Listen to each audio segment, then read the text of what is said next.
Zoom. So it's just kind of recording so we can have some of that information. For those that I haven't met before, my name is Brett from Friendship Tours, and I'm thrilled that we could put this Zoom together and get everybody together. I think it was a wonderful idea that Cole had. And if you don't mind, I'm also going to share a screen, which will just give you a couple slides that we've put together to help kind of with overall as we go through. Can everybody see Southern World in the middle there and yes. Beautiful pictures? Yes. Yeah. Excellent. So we are thrilled to be working with Cole and Peter, and then Ian from Southern World. And many of you have had the opportunity to work with Barbara from Friendship Tours. And so we're really thrilled to be able to do this. The agenda for today is pretty much here. There's 8 items that we have on the agenda. The first one is a welcome. So on behalf of Friendship Tours, I'd love to welcome everybody to the Zoom. Friendship Tours was actually started in 1977 by my mother. Today, my twin sister and I are lucky enough to own and operate Friendship Tours, which is just outside of Hartford, Connecticut. And we've been able to pair up with Cole. We had a working relationship prior where I was doing some garden tours and Cole and I got to know each other. And the wonderful thing was not only did I get to know what a wonderful gentleman he is, but we really created a pretty good friendship. And then I was lucky enough to travel with him in Costa Rica last year and really experience what the joy is of this particular group. So without further ado, I definitely just want to welcome everybody to the call. And of course, the other players today, we've got, of course, Cole and Peter, who will be doing the guiding with you in New Zealand, and then putting this all together, that big Southern World. They're a fantastic company in New Zealand, and Ian is here from Southern World, and then Barb, of course, is on from Friendship Tours as well. So Cole, why don't you go ahead and take it away? Well, why don't you introduce Barb first, since you've got her with you. Hi, I'm Barb. I've been with Friendship Tours now for just about 20 years, coming up quickly. Been in travel for about 36. I tend to, at Friendship Tours, do a lot of the custom garden tours, which means that I love working with Cole, and I set up all of Brett's tours for gardens, and just love to get these together and help you guys out. So I know I've spoke with most of you at some point or emailed back and forth, so it's nice to actually put some faces with some names and emails. It is. Great. Well, great. So most of you, but probably not all of you, know me. Many of you have traveled with me before, and welcome back to Garden and Nature Tours and my collaboration with Friendship Tours, which has been wonderful from the very start. And if you don't know me, I have been doing these tours for about 11 years under Garden and Nature Tours. I started with a company that, due to COVID, unfortunately went out of business. We worked together for many years. And by a stroke of luck and a miracle, I found Amy, Brett, and Barb. And we've been going forward ever since. Up before that, I had led tours for various nonprofit organizations and for Horticulture Magazine over many years, often to England or Costa Rica, and have done some domestic tours with New England Wildflower Society and a few others. So travel and plants and birds are my passion. I think even if you're not a bird watcher, you'll enjoy seeing some of the interesting birds along the way. And we look at everything. We look at mammals, reptiles, amphibians, birds, plants, people. So I think we'll have a great time. And New Zealand is certainly a beautiful place for us to see a variety of different things. So Ian, why don't you introduce yourself, and just because I know they won't directly interface with you probably, but you're the man behind helping me put together this amazing agenda. Thanks, Cole. Well, kia ora, everyone. I'm Ian McLean from Southern World, New Zealand, and we're an inbound tour operator here in Aotearoa, New Zealand. Now, I mentioned kia ora, and that's a common greeting in New Zealand. It's in the Maori language, which is called te reo, and it basically means good health to you. So you'll hear a lot of kia ora whilst you're in New Zealand. And if someone says kia ora to you, you should say it in return. Now, a little bit about our company. So we've been looking after tourists coming into New Zealand for 25 years or more. And I've actually been working in this industry for, let's see, 37 years. And I really, really enjoy selling New Zealand as a destination. And I'm certainly looking forward to you arriving here. So we've put together what I think is quite an interesting itinerary. You're seeing quite some real scenic parts of New Zealand, and you're also having some different experiences as well. I will actually meet you on the first day here in Auckland, just to do a little bit of guiding with, just to help out Peter for just a moment. We'll do a bit of bird watching on your first day. So I look forward to that and to meeting you all. A little bit about the itinerary, which you've probably seen. There's lots of different experiences, a bit of food and wine, a bit of nature, and obviously a lot of garden visits as well. And I think it should be really, really good. I wish I was actually traveling with you to experience it. I often get the opportunity to help design itineraries that I like myself, or I want to do myself. And I've actually put in quite a few things in the itinerary which I enjoy personally and like doing. So I'd appreciate your comments on those at the end of the tour. Just give us any sort of feedback that you have. A couple of things I should mention about New Zealand. Firstly, New Zealanders, we call ourselves Kiwis, which is basically, the Kiwi is our national bird, which is quite unusual. It's flightless, got sort of hairy feathers. But we, couple of things, we have an accent. Sometimes we think we don't have an accent and we speak English, but we don't. We do have an accent. And we also talk relatively quickly as well. So we like to think our accent is better than the Australian accent. Yes. Something like a Canadian accent. But at any stage, if myself and Peter are talking and you don't understand what we're talking about, just ask us to repeat. We're quite happy to do that. But as I said, we talk quickly.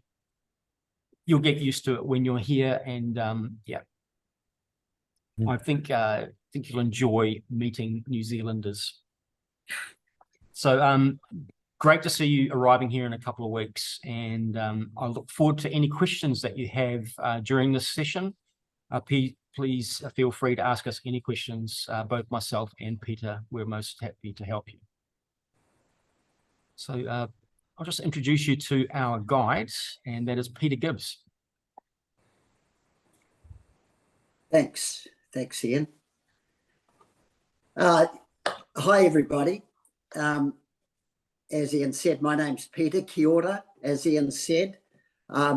It's very exciting for me to take you around and show you our country. As Ian said, we tend to talk fairly quickly. I actually think you get double the money that way. You get twice as much information. So if you find that I do talk too quickly, it's because I'm getting excited about what I'm doing. But my background has been in travel over many years. I won't say how many, it's quite a few. And the last 10 years or so, I've been guiding people around New Zealand. And it's a real privilege for me to show you around New Zealand. I had not only travel experiences, but cultural experiences, and it'll be a great balance. I'm really looking forward to hearing from Cole and his in-depth knowledge on flora and fauna, and but hopefully I can balance that up with a bit of knowledge on New Zealand and Māori history, our own history, and a lot of stories about New Zealand. It's all about stories, but I'm really looking forward to looking after you all. I'm looking forward to working with Cole, and I think you'll all have a great time here, and we're looking forward to seeing you in a couple of weeks' time. I also have a few stories to tell. I've done a lot of work with Nepal, and I knew Ed Hillary, who climbed Everest quite well. And so we've got a few stories to share there. But I hope you all travel safely down, and I look forward to seeing you on Sunday the 15th. We'll have a great time together. Thanks. Great.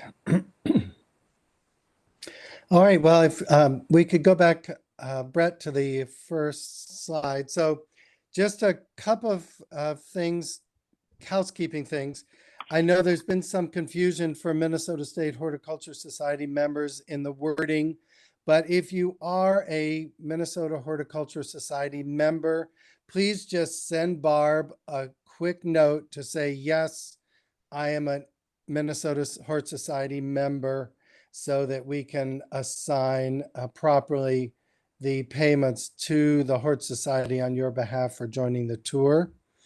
And thank you for that. Also, have sent a variety of different handouts. I know there's been kind of a flood of material. So I just want to make sure that you received the handout, which it was also in the packet that Barb sent out, that just has a little bit about entry requirements, electricity, etc. And I know that most of you are seasoned travelers and you're very used to that. So I don't think there'll be any big questions there. Just a couple of reminders to make sure, if you haven't yet applied for your visa, to please do that. I hope everyone has. It's a very fast process. The approval is very quickly, so happens quickly. So if you haven't done that, you're absolutely fine. And from what I can gather, reading over everything multiple times, you don't really, you don't get a visa. You just get the acknowledgement to have with you in case for some reason they don't find you in their system when you check in. But it's all electronic and they will have a record of your application. But just bring what they sent you that acknowledges that they received it and that you've been given your visa, just in case. Also, just a reminder for you that almost all American credit cards are accepted, although Diners Club and American Express are less widely accepted than Visa and MasterCard, and no debit cards are easily usable, so do not count on having a debit card as your main source of charging meals, drinks, tchotchkes, that kind of thing. If you wish to use your cell phone while you're there, which most people do, please contact your carrier. Depending on who it is, you can have either like a blanket time or a daily time that different companies offer different plans. So definitely look into that. And if you're a frequent traveler, you probably already have one that just kicks in every time you're out of the country. You get charged on a 24-hour period, and it's usually $10 a day for use. Most of the places don't do blanket plans anymore, at least not with Verizon, but maybe your company does. Please make sure you let your credit card company know you're traveling, give them your dates. Otherwise, you may get there and find that they reject your card thinking it's been stolen. So just a word to the wise. How much money do you need? Well, I think depend on how much, and that's cash money, will depend on tipping and things like that. And I will ask Peter shortly to respond to that. And then also, I would suggest you change money in the airport before departure. And also Peter or Ian, I will have you respond to what's the easiest way to change money once people are actually in New Zealand. But I think it's usually best to change the money in the airport, especially because you're not using a debit card. If you know, in places that take debit cards, you can get money without paying the fee of changing in the airport. But just so you know, and I'm sure most of you are aware of this, if you get a cash advance on your credit card in a foreign country, the fees are astronomical and they start charging the interest the day the charge is made. So that's why, even though you might resist paying the change fee at the airport Bureau of Change, it ends up being less expensive. So With that, Cole- Ian, Cole, if may you I- could maybe, I'll say, go ahead. Cole, may I add something to that? Yes, What please. I found even easier is, and I bank with Wells Fargo, but Bank of America will do the same thing, and I'm sure all the other countrywide banks do it. You could just go in and tell them to withdraw $100 from your account, and 2 days later, they'll call you with the New Zealand dollars. Yes. Yeah. And then you're Yeah. not paying fees, anywhere, so. Yeah, my bank, I bank with a very small local bank in Charlottesville. And they don't really offer that, but I used to do that. Yeah, so if you've got a bigger bank, that's definitely a way to go. So do because then what? there's no You fees. just contact them and Yeah, just contact the bank if it's a larger bank and just tell them you're going to New Zealand and you would like to exchange US dollars into New Zealand dollars. And I could have done it online, but I hate online banking because I just hate big online. So I just went down to my local branch, chatted with the teller. He said, "How much do you want?" And I said $600 in US cash, convert it. And he gave me he said, "I'll call you in 2 days." And 2 days later, I went in and I had the New Zealand dollars equivalent. Physical paper dollars. Or paper Yes, Physical yeah. paper dollars. Yeah. Yeah. Yeah. And Yeah, they're really pretty. They are. Yeah, I used to Oh, always do that when I banked in Minnesota because I had a bank in a city that could easily do that. Not so easy in my little town of Charlottesville, but yes, most banks will get that for you, and it only does, as Brenda said, take a couple of days. Sorry, I should have put that option out there. I'm not used to doing it anymore, but yes, that's definitely the way to go because then there's no fee. Or depending on your bank still might charge you a slight fee, but it's pretty slight. So Excuse me, Cole. yes, Barbara Lutz had put up a question in the comments box. Yes. That Mhm. box as far as is the handout travel tips, the last few pages. So yes, there were some travel tips from Ian on the last few pages, but I don't know if you can see this. Yeah. Was the one that Cole put together, the one that at the very top says escorted by Cole Burrell and Peter Gibbs. So Barbara Lutz, this is the one that Cole had done. yeah, and it's in the packet. Yeah, it was in the packet yeah. that I had sent. Okay, so Peter, maybe you can just quickly Yeah. let us Thank- know how yeah. easy it is to go to a bank to change money once Yeah, you're there. If people It's need more pretty cash. easy, really. I just ask Ian regarding the debit card. I haven't really come across a problem with those here. Have you? No. Well, most of the things Uh, I read said debit cards are problematic. Yeah, no, we're pretty well a cashless society these days. So, I mean, any purchase of goods on a credit card without taking cash out is just a normal charge. There's no problem at all. I Yeah. take your point about diners and Amex. It's probably better to have MasterCard or whatever, but I haven't personally run into a problem with debit cards Okay. through Yeah, my Peter, would it be? Yeah. So here now, most debit cards have to have chips. And Oh, okay. if you have the chip on your bank card, then it works similar to a credit card. But if they have an older card that does not have the chip, that I think is what Cole is referring to. Yeah. Okay. Yeah. Thank you. Okay. Yeah. As far as using credit cards, no problem. Prior arrangements with cash. As I say, we're pretty well cashless actually. And it shouldn't be a problem. You asked me to mention about tipping. Generally, we're seen as a non-tipping country. Okay. It's not like traveling in the US where it's absolutely almost essential at everywhere you go. Here, we've changed slightly. We do, if you get good service, then sure, tip. But a lot of the waiters and waitresses, it's a bonus for them, but they're not relying on like your country. So Mhm. it is, I think, a goodwill thing here. If you don't get good service, don't tip. If you do, then feel free to. That's my opinion. Would you agree on that, Ian? Yes, that's kind of the common practice. If you do get very good service, a tip is a good thing to give, but you don't have to. And we've got some really good tipping guidelines in our travel tips. Yeah. And yeah, it's a good guideline to follow. It's, you know, people are up, you know, a porter who takes your luggage to the room is not going to stand there waiting Mhm. for a tip. Okay.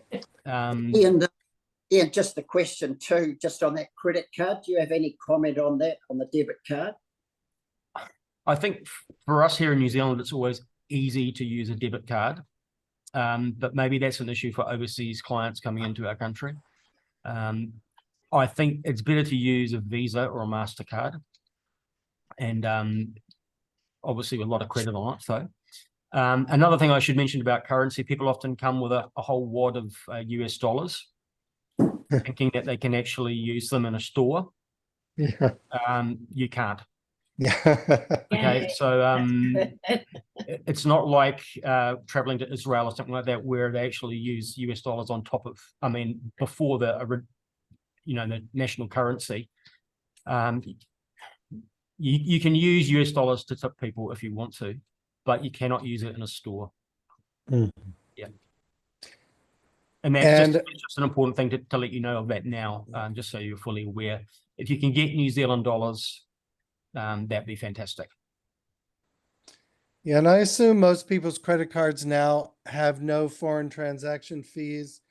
Otherwise, that's might be one incentive to bring a little bit of cash, so that if you have credit fees for international charges, then you probably want to avoid a bunch of little teeny charges because you might pay a fee on that. Most cards these days have no foreign transaction fees. So, but if your card does, or you don't know, check on that first. And then maybe you might want to have a little more cash for small ticket items.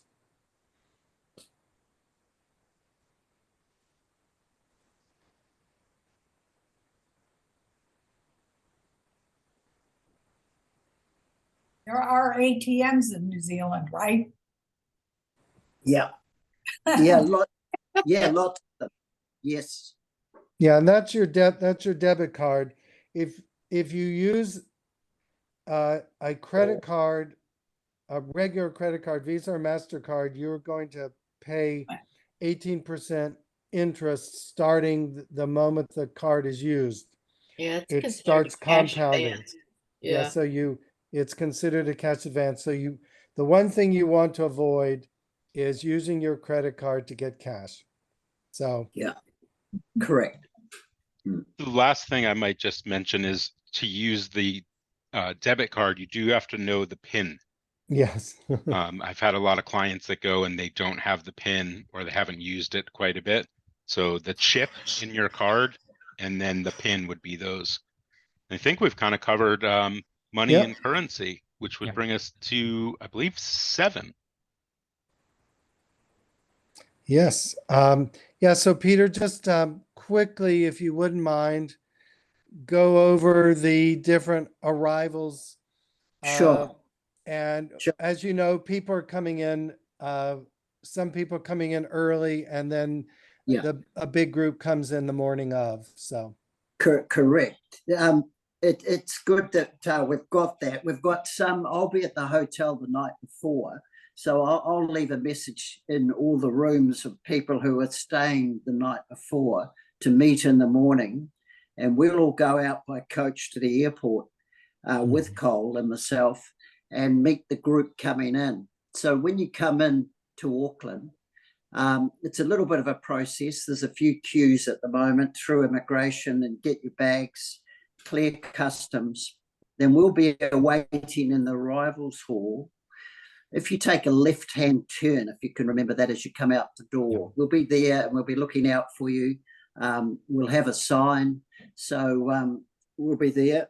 And what we'll do that first day, rather than go straight back to the hotel and wait for the room to be ready, as Ian said, we've got a little program where we'll go out and get some fresh air and do a few things that day, have a little bit of a look around Auckland, and not too much pressure. We'll ease into it and then into the hotel later in the day. So the main thing is when you arrive is just follow the instructions. It's a relatively easy process. There can be a few queues at the moment, but we'll be waiting for you in the arrivals hall.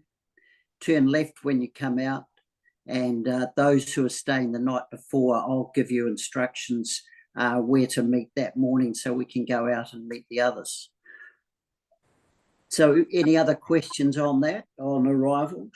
So when people arrive early, will the driver have a sign that has their name, or will it have a Southern World on it, or how will they find their driver for everyone who's coming in early? Sure. Ian can tell. Ian?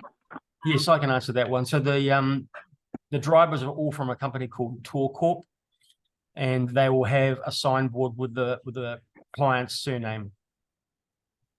Okay, with your name. Ian, the name of And- the company again is, please? It's called Tour Corp. Tour Corp, okay, Tour Corp, which basically means Tour Corporation. got it. But they'll have and our last names on the sign? it will have your surnames. Yeah. Okay. Okay. And you should still turn left. Everyone needs to turn left. Yeah. When they come out, unless you're not being met by anyone, which some people are not, then you'll turn right. But if you're being met by either a private driver for a transfer to the hotel, or you're being met by Peter on the 15th, turn to your left. Occasionally we've had people just walk straight out and miss everyone and make their way by taxi to the hotel, and they've already paid for a transfer. So it's important to turn left. And quite often after a very long flight, because flying to New Zealand from the United States is a very long flight, people can arrive tired and a bit disorientated. And, you know, we have had people, as I said, just go to the right or walk straight ahead and walk out the building. Ian, when you say turn left, do you mean turn left when you exit customs or exit the airport? When you come into the public arrivals area, which is actually within the airport. So it's kind of like the meet and greet area. Right. All of a sudden you'll come through the customs, and there'll be what we call biosecurity control, and there'll be some opening doors, and you'll be suddenly in this big room, and that can be where people get disorientated, because all of a sudden there's in a big room and they've got 100 people looking at them. Yes. And because there's friends and relatives waiting for their relatives who are coming on board a flight, all that sort of stuff. So the important thing is when that door opens, just turn to your left. You'll see a meet and greet area, and there'll probably be 25 to 30 different drivers with A4 sized signboards. And it's just a matter of actually going up to them and just having a look at those signboards. They might even recognize you in advance because you might have a luggage tag or something which they're familiar with, that sort of thing. So yeah, or they might ask you, madam, you've got someone waiting for you, and you'll say, yes, someone's supposed to meet me, and you give them your surname, and then they'll say, actually, it's not me, but I know the driver who's picking you up. Okay. And is it actually You all signed? forget, it's all right on your itinerary, page 2 and 3, has the Tour Corp name and the directions on how to go through security and turn left. So, Ian, I do have a question. Mark from Minnesota. Sure. We're coming in the night before, and we're staying at the Novotel at the airport. Right. So can I get from the Novotel to the arrivals hall? You can. It's a distance of around about 150 meters. So you basically walk straight out of the door, and it's the building that you see in front of you. It's the closest. Okay, so just bring my suitcases. I can get into the arrivals hall. Yep, you can just walk with your luggage, 150 meters, which is 150 yards. Okay. And the hotel will be there. It's very, very close. You've actually booked the closest hotel to the airport. Right. So just one other point on arrivals. When you come through, just make sure you don't have any fruit or foodstuffs. Yes, very please. strict.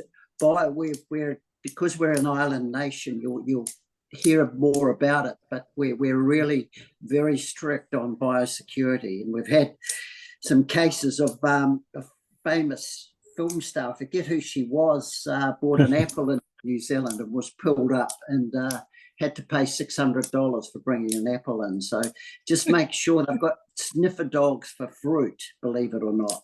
So just be aware of just disposing of any foodstuffs, fresh fruit, particularly when you come in.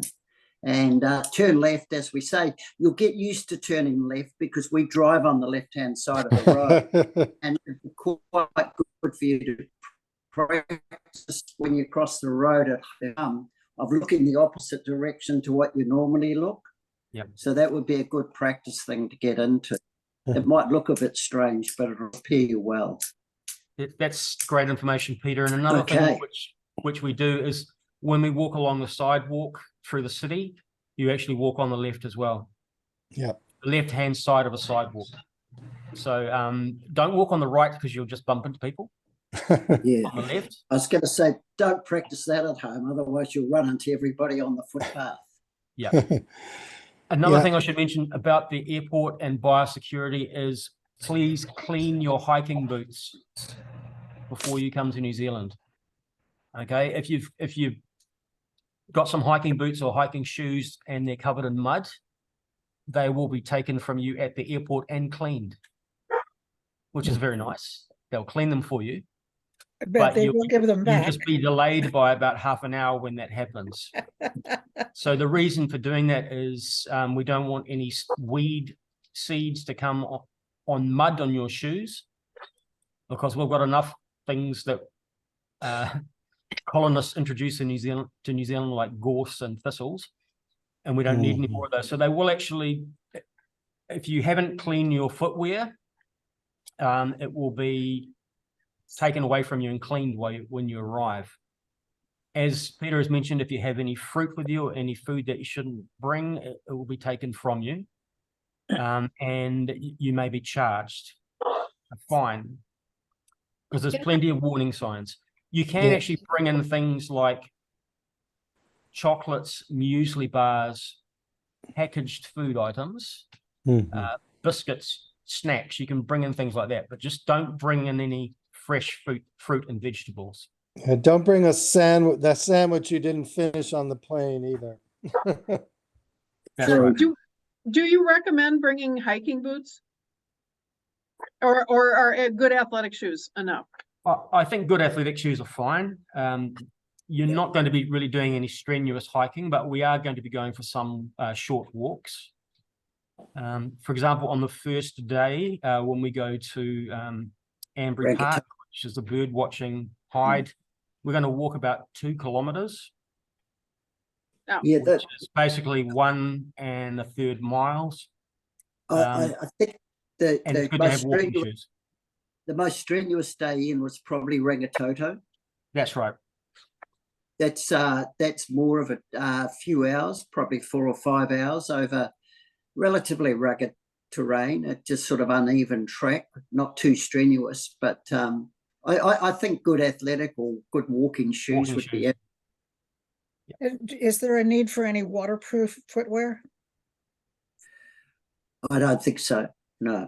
I didn't see anything that called for it, but I wasn't sure if we were going to actually be on the beach in tidal water or anything like that. We have had a very wet year, really, of summer, winter, and we're coming into spring, and it's I'm looking outside now, it's still very changeable. We've had a lot of moisture, so the water table in New Zealand is quite high. So I imagine on some of the visits there might be a little bit of sticky, shall we say, ground, possibly a little bit of mud, not too much, but it has been very wet and the water table is very high, and they're predicting a very dry summer or late spring, so hopefully that'll come soon. And but there is a lot of moisture around at the moment, and weather is very changeable at the moment. We're into spring equinox. We've got the El Nino, I think it is, changing at the moment, and at the moment I'm up north of Auckland, and we're getting temperatures of up to 20 degrees Celsius, but quite cool at night. And at the moment, we've just got a showery southerly coming through, so quite changeable, and it'll be quite cool down south. So be prepared for some showers, and it could be warm some days. So some layers and a waterproof coat would be really good. Peter, do all of our motor coaches have USB chargers on at the seats to charge our devices? I believe they do. We're using Oceana, aren't we? We're using a very good coach company called Oceania Coach Lines. Now their latest coaches have chargers. I can't tell you at this stage for certain whether they will actually be some on board the coach. We might get an older model. It's hard to predict that, and sometimes the coach they use can change. You know, they can change the coach throughout the tour. But generally, we have the same driver, but he may use a different coach on some days. So it's hard to give you a concise answer on that one. But usually, the coaches are well equipped for that sort of thing. And on the same token, you know, with the electricity, do most of the hotels have USB ports, or are they all, you need an adapter plug to plug in your USB devices? Most of them have USB ports. Thank you. But you should, if you can, bring yeah, we will, plug and a travel plug as well, because the wall sockets are different in New Zealand than they are in the United States. Thank you. Yeah. I have a question Sorry, go ahead. about medications coming through customs. I've read all these things about all your medications have to be in their original bottles and you have to have lists of everything. Is that so, or is it actually less? That is generally the way it is. Okay. So in New Zealand, we have like a government agency called Pharmac, which sort of okays certain drugs into New Zealand, medicinal drugs. And occasionally there might be some sort of treatment or some sort of medicine in the United States, which is actually not approved in New Zealand. I know there are some of the there are some things that we get here that you aren't over the counter there. Okay. That's right. So for those ones, it's best to have either a copy of your script from your doctor, or the medicine, or the pills or the medicine in the original container. Other things like, for example, I'm a diabetic and I have insulin. I actually carry it in a cool pack, but I also have a letter from my doctor because I carry syringes with me. Things like that. All that sort of information is good to have just as a backup when you're going through customs and immigration. Is there I looked for something on the New Zealand website to cover medications as in terms of a list of what's allowed and not allowed. Is there such a list somewhere? I don't know. Yeah. Apart from through immigration. I think, as Ian said, if you just have a little note, it's very rare that they actually stop and ask you and search your bag and look at medication. But it's just really as a backup, and it's sometimes in exceptional cases. I think a note would suffice, to be honest. Yeah, that's right, Peter. As far as a list, there's not really a list as such, because that list would be very, very, very long. Of course. And it would probably change every week.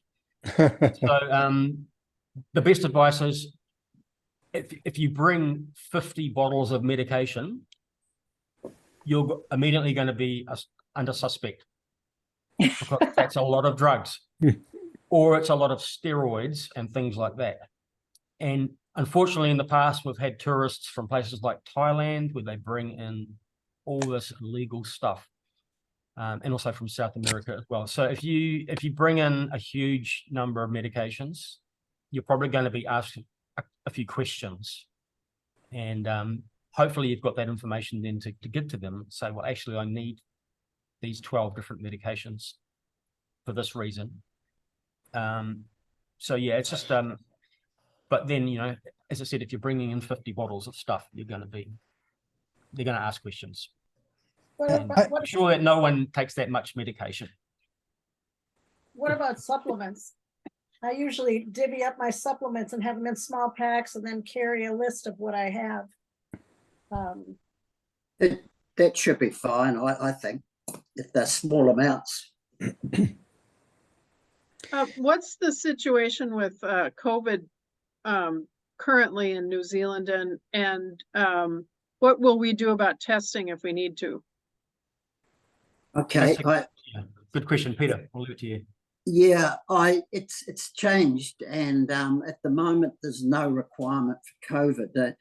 Unfortunately, a year ago, I think of the trips we had, and we had several cases, and we had to leave people behind and all that sort of thing. But currently, it's treated as any other illness. And what I say to you all is if you're feeling unwell, let us know. And what I would propose is, if it looked like COVID, that we would get you tested, and then it would be up to us to decide between us what we should do. And if it was like a normal flu, or if it's like something else, then we would look at some sort of isolation or masks or whatever. But really, it depends on the nature of the illness and at the time. And that applies for influenza and any other illness as well. So COVID now, all the regulations have been eliminated. I will carry a box of tests myself, but we have, what normally happens in any illness is I'd like people to keep me informed as to how they're feeling if they are unwell, and we would just treat it. We would get medical attention as required and make a decision at the time. Does that answer it, Cole? Yeah. I would suggest everyone bring us a test with them just in case. They're giving them away free again now because COVID is really on the rise here. So you can find a website, order them, and I would just bring a couple of tests with you to make it easy on yourself and for everyone else. And bring I would suggest bring a mask too, just in case. The new vaccines are available too. Yeah. Yeah, that there are vaccines available here. It was difficult to get them, and also the antiviral medicine was very difficult to get at one stage and very expensive for non-New Zealanders here. But I understand it is more available now.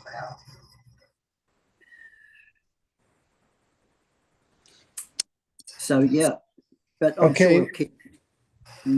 Yeah, Barb Lutz had a couple questions. She asked how much money.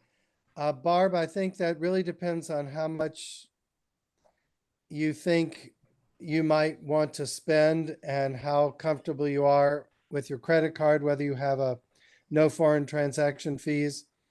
Yeah. Yeah, as Brenda mentioned, she's going to change $600 US. You can always change it back. So yeah, I think it's just your comfort level of having available cash should you need it. Yeah, as far as the meals go here, eating out is probably not as cheap as in the States, and it depends what level you want to dine at. In most of the places where you have free optional nights, we can recommend restaurants. We could go out as a group. There's lots of options, and basically from a very light snack or an entree through to really, we've got quite a reputation for fine dining now. So if there's any real foodies in the group, we can certainly recommend some world-class restaurants to go, but certainly not cheap at the expensive end. So it just varies a lot and lots of options.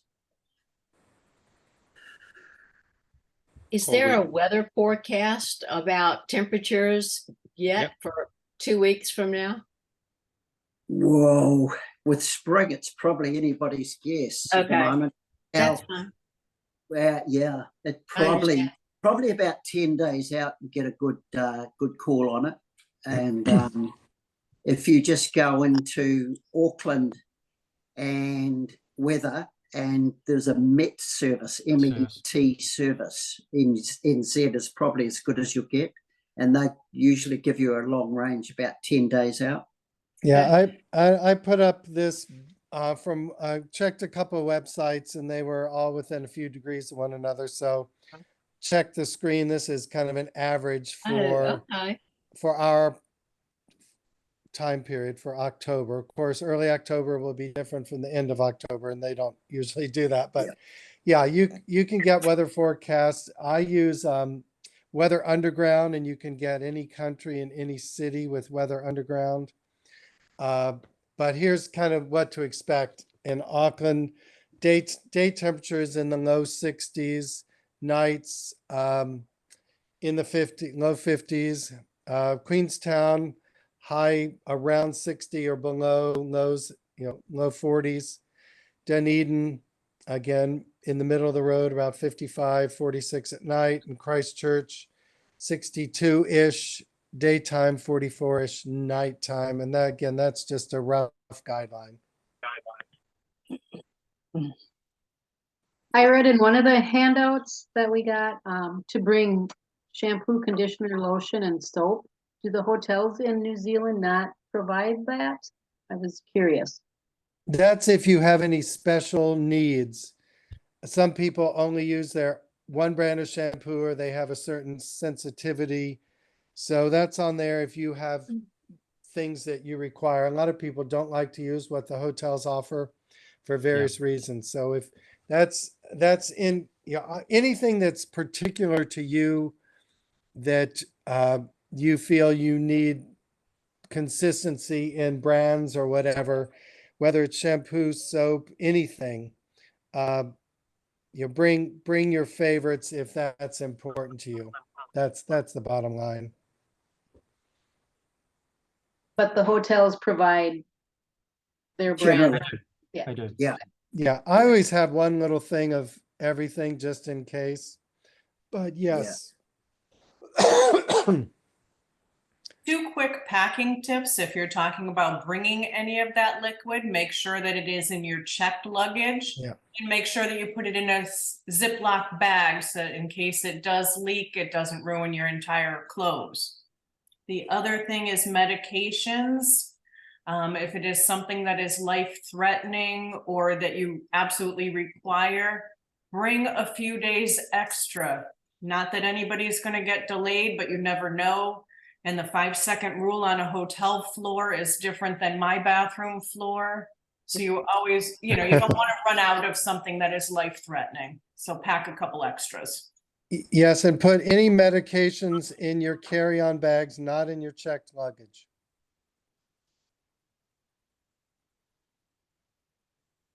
Are we going to be on a big full coach since we're only a group of 20 or 22, or is it a smaller coach?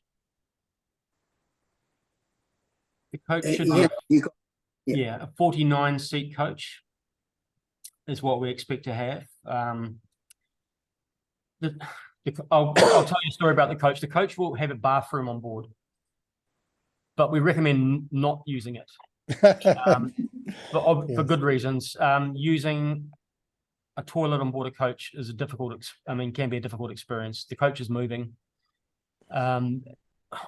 Also, it's really only for emergency use. And and there can be a smell issue as well. To be honest, we have lots of restroom stops, and we actually plan the day around them. That restroom stop might be every 2 hours. So there's not really any need to use the restroom on board the coach. Occasionally we get clients that arrive at the airport and it's just an airport to hotel transfer and they're using the restroom on board. It's not necessary. And as I said, it's quite hard to use one on a moving coach. We don't recommend it. But when we're doing a long day, we're traveling to Milford Sound or something like that, there will be stops along the way, and it's well planned. So I know a couple of other questions popped up in the Q&A function, but go ahead and ask them out loud, whoever you were that posted those, because they all disappeared. So go ahead and ask any other questions you have just to the group. We're gonna need a raincoat. Yes. Yes, yes, you will need a raincoat. As Peter has mentioned, the weather is very changeable. Here in Auckland, sometimes we refer it to as 4 seasons in one day. Ah, It doesn't snow here in Auckland. well, and going back to the previous slide, I was going to ask that 3.5 inches of rain, is that per day, per week? That's for per the month. That's for the month. Okay, Yeah. thank you. If But, you know the group yeah. Crowded House from New Zealand, they have a song called 4 Seasons in One Day. That's right. right. That's right. Neil Finn. Yeah. So the weather is very, very changeable, but it also doesn't last too long. Most of our weather comes from Australia, comes across the Tasman Sea, and here in Auckland, we're at the narrowest point of the North Island. It's only 1.5 kilometers from the Tasman Sea to the Pacific Ocean. So any of this rain normally comes through within a few hours, and then it's in the Pacific. So the weather is changeable. It's good to have a lightweight raincoat. Definitely bring one with you. If we bring a raincoat and wear a sweater under it, do we still need a down jacket or no? I don't think you need a down jacket. In Queenstown, I was in Queenstown a couple of weeks ago. It was 4 degrees Celsius and it was -2 at night. That's because it was August and it's still our winter. In places like Queenstown, it will be cooler at night. Yep. Probably a down jacket is quite bulky to carry. Yeah. And my suggestion would be to buy some merino sweaters while you're in New Zealand. Yes. You should do anyway. Yeah. In addition to buying New Zealand wine or something like that. I always bring what's called a down sweater. It's a really thin down. It's almost like a liner and it rolls up into a tiny ball the size of a grapefruit. So I always bring that because I'm cold natured. So if you're at all cold natured, I would consider bringing the very, very lightweight down sweater/jacket. Yeah, that's great advice. And another thing that works, since I'm the Alaska hand here, and that what you're looking at as your summer weather is a nice day for us. So we're really excited when we see 55 degrees or 60. That's outstanding. But so kind of our base layer all the time is a full length winter silks underwear, just johns and long sleeves, and it's super easy to pack and it's real lightweight and it is amazingly warm under a layer. Yeah, that's a great suggestion, actually, because, there is the odd day that it will be changeable and will be cold. And if we go out on the boat, for instance, on Milford Sound, it can be quite cool on the water there. And something like a thermal layer next to your skin is really handy and light to pack. Silk or merino is great. Yeah, and you might consider rain pants too, if you have them, waterproof rain pants. Just in case the day on the boat, because we're moving, if it is rainy, you can get your pants soaked, which you probably don't want to do. Yeah, Milford is on the west coast, and we go from an area of about 10 inches of rain to about, it's measured in feet, like 10 inches to 10 feet in about 2 hours. So very changeable, and it can be anything in Milford Sound. But very exciting place to be. Can you recommend any favorite books to read about New Zealand? Historical fiction, maybe, or something just for background that's readable? A really good historical book is written by a guy called Michael King, and it's a really well written general history of New Zealand, which is really a good précis. I'll just see if I can. I'll be back in a second. I'll see if I can find it and show it to you. Won't be a minute. Carry on talking. Any other questions while Peter looks for the book? Two. Can you see that? It's called Peter. The Penguin History of New Zealand by Michael King. King.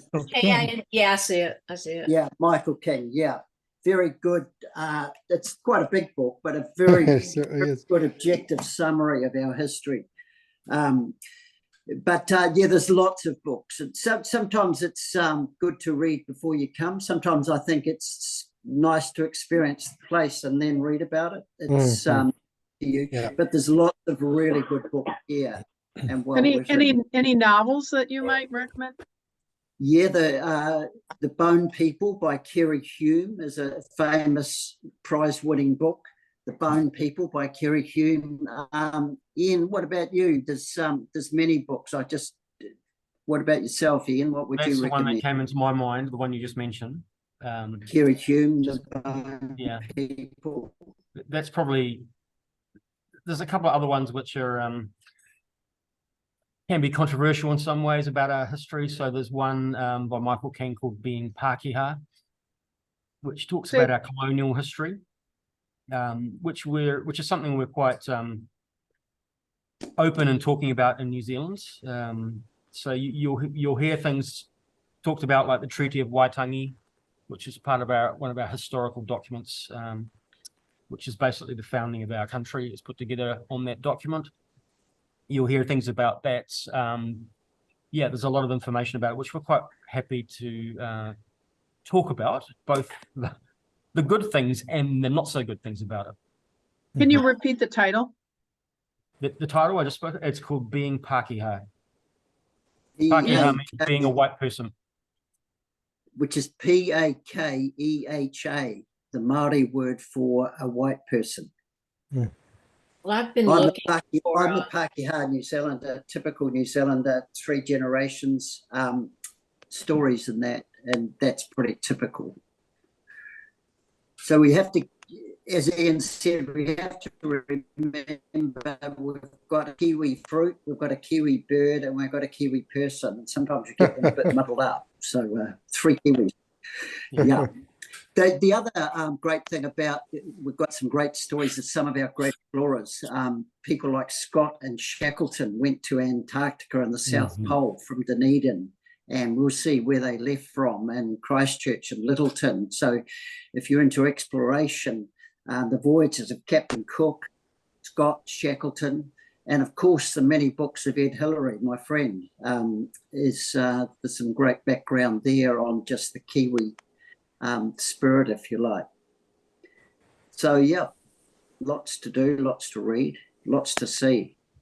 I've been looking for something that tells me how to pronounce Maori words, because you have so many places there that are all. Yeah, all right. Yeah. I'm still learning. My daughter. So Kiora is the main thing to begin with, and then yeah. But I get corrected every day because Māori is taught in schools now, and it was never taught when I was at school.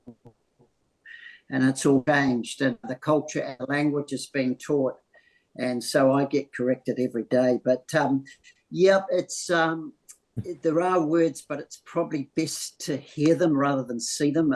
Yeah. And yeah, there's some words that but we do try. We try and make an effort, and yeah, you can learn as much as you like. There's probably some audio programs actually for Māori. I'm not aware of them, but I'm sure if you Googled Māori, the language, you could find something to listen to. It's a wonderful stories. It's a culture of stories of history, and where we find history of the Māori mixed with the facts, we sort of start to work out exactly what did happen. But there's wonderful stories. It's a culture based on storytelling. So Cole, I do want to be just respectful of time. It's about 10 after 7. Yeah. Polly, you had a question, I think. I did, just 2 quickies. One is it said maybe bring a bathing suit, but it didn't look like the hotels had pools. And then do we really need a retractable walking stick with a rubber tip if all we're doing is pretty easy? My opinion was with the walking stick, it's just that one day in Auckland that I can think of when we'll be on pretty uneven ground and going up to the peak of Rangitoto.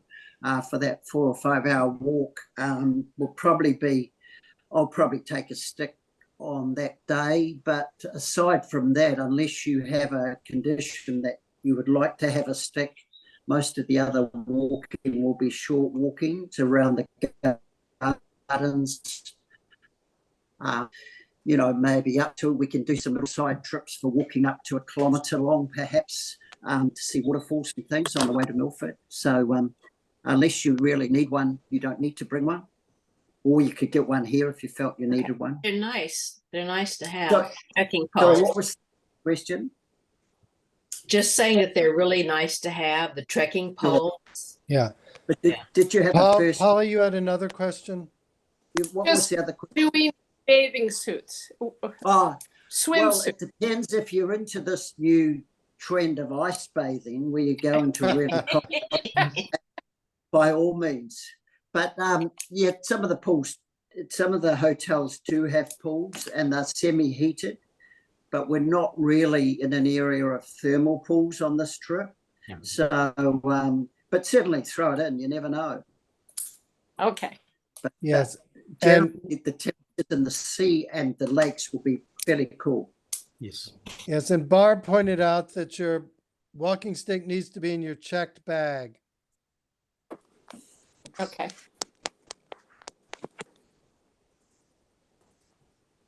Okay, well, you guys have been very patient. Are any other burning questions before Oh, we sign off? Okay, so as an addicted American, do you have any Diet Coke in New Zealand?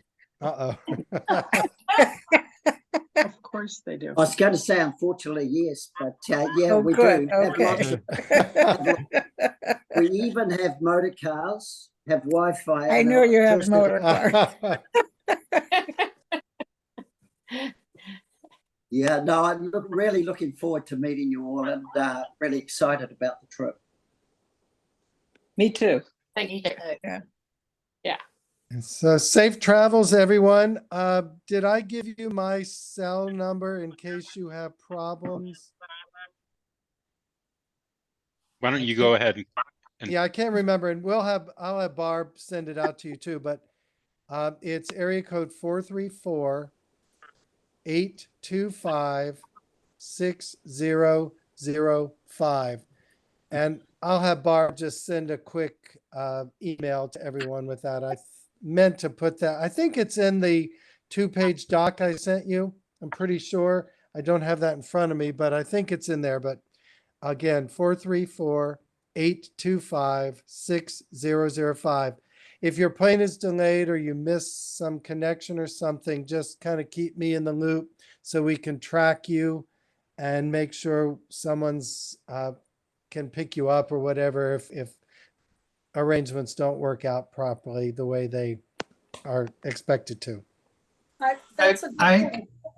I just wanted to put in another plug for Winter Silk's underwear. Not only is it lightweight and easy to pack, if you wash it in your hotel sink, it dries very quickly. Thank you, Hans. Yeah, it's Well, wonderful. And I Oh, wanted you're coming in the day before, are you not?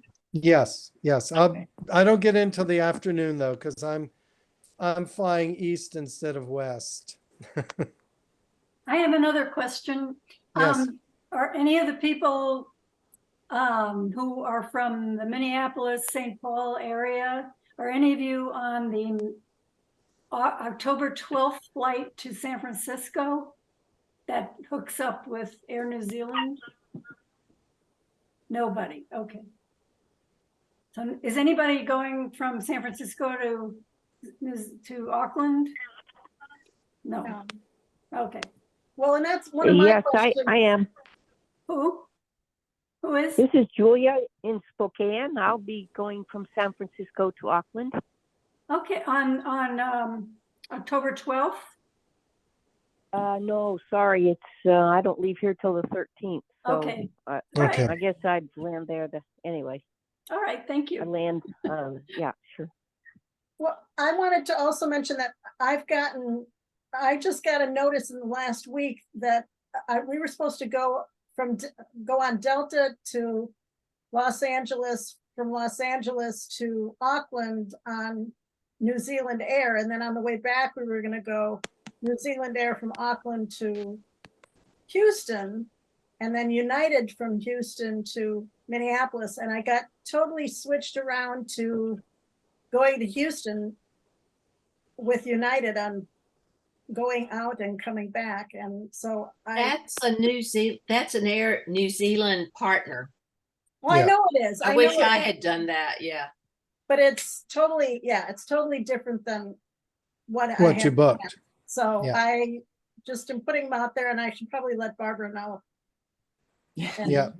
Well, But- again, just make sure if there are any, if you have any changes, do send them to Barb so she can send them to me. So I have everyone's most current flight information. And again, if there are any problems in transit, any misconnections or whatever, let me know.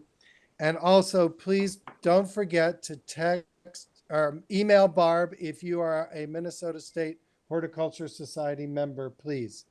What are the tags for that we got sent in our package? They're for your bags so that we can identify your bags. And I have extras. We're going to tag everybody's everything. So when you leave things at the hotels, when we are loading the coach, make sure that everything except the purse that you never let go of or something you never let go of has a yellow tag, so that nothing gets inadvertently left behind. Most of you, I think, got 2 tags. Some of you may have 3 bags. Yeah, some of you only got 1 tag. So once we all arrive, I've got plenty of extra tags to get everyone tagged up. And it's really important that you put those on everything except what you never take off of your body. I can vouch for that. Yeah. I almost you and a few other people. Yeah, me and Jan, if it wouldn't have been for Janice, I would have been without luggage. Yes, and again, medications in your carry-on, anything that you cannot live without on arrival in your carry-on bag, please. Okay. All right. Bye. Thanks for joining. See you there. See you See you in a few soon. weeks. Safe travels, everyone. Bye. Bye. Bye. Bye.